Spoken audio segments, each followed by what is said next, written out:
Ils garderont certainement en mémoire ces instants pendant de longues années. Depuis quelques jours, de jeunes Sud-Africains découvrent la principauté de Monaco. Ils sont ici pour participer au tournoi de rugby Sainte-Dévote au Stade Louis II, mais la Fondation Princesse Charlène, qui a tenu à leur offrir cette opportunité unique, leur a préparé un joli programme de découverte. Cela va au-delà du seul aspect sportif. Et qui mieux que des jeunes de leur âge pour leur présenter leur pays? C'est donc au collège Charles III qu'adolescents sud-africains et monégasques viennent de se rencontrer sous le regard bienveillant de la princesse Charlène qui voit ainsi ces deux pays de cœur se rejoindre. Nous venons d'assister à un magnifique échange de rapprochement culturel et en même temps de différences qui nous enrichissent tous.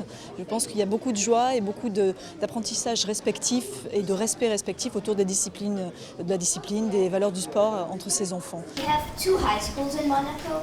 One is where we study, it's called FANB, and then there's Charles III. So you can see the pictures, the rock, donc Monacoville. So it's very beautiful inside, you can visit it.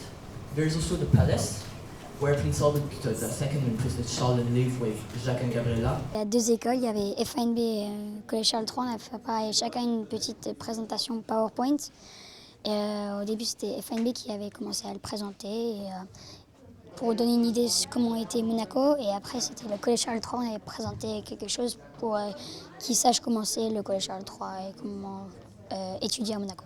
Qu'as-tu appris que tu ignorais sur l'Afrique du Sud? Les vrais dangers que les pauvres doivent surpasser juste pour avoir de l'éducation. C'est horrible.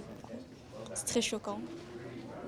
Nous avons visité le palais et c'était tellement bien, mais dimanche il va falloir rentrer, alors je suis presque déjà triste. J'étais tellement heureux de savoir que j'allais venir et ma maman était tellement fière, moi aussi d'ailleurs. C'est la deuxième année que ce programme d'échange est mis en place avec l'aide de la branche sud-africaine de la Fondation Princesse Charlène. De jeunes rugbymen de Monaco se rendront eux aussi à leur tour en Afrique du Sud dans les semaines qui viennent. J'espère que les gens se rendent compte de l'extraordinaire engagement, de l'implication et de la discipline que s'est imposée la princesse pendant des années.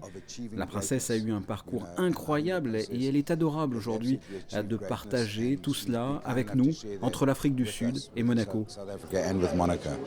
Les petits Sud-Africains originaires de Cape Town ont également ensuite été invités à se jeter à l'eau. L'un des programmes développés par la Fondation Princesse Charlène vise en effet à enseigner la natation aux enfants dès leur plus jeune âge pour faire face au risque de noyade.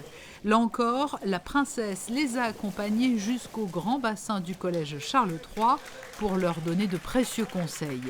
Et comme elle le fait très régulièrement, elle a également saisi l'occasion de cette visite au collège pour se rendre dans un autre établissement scolaire de la principauté.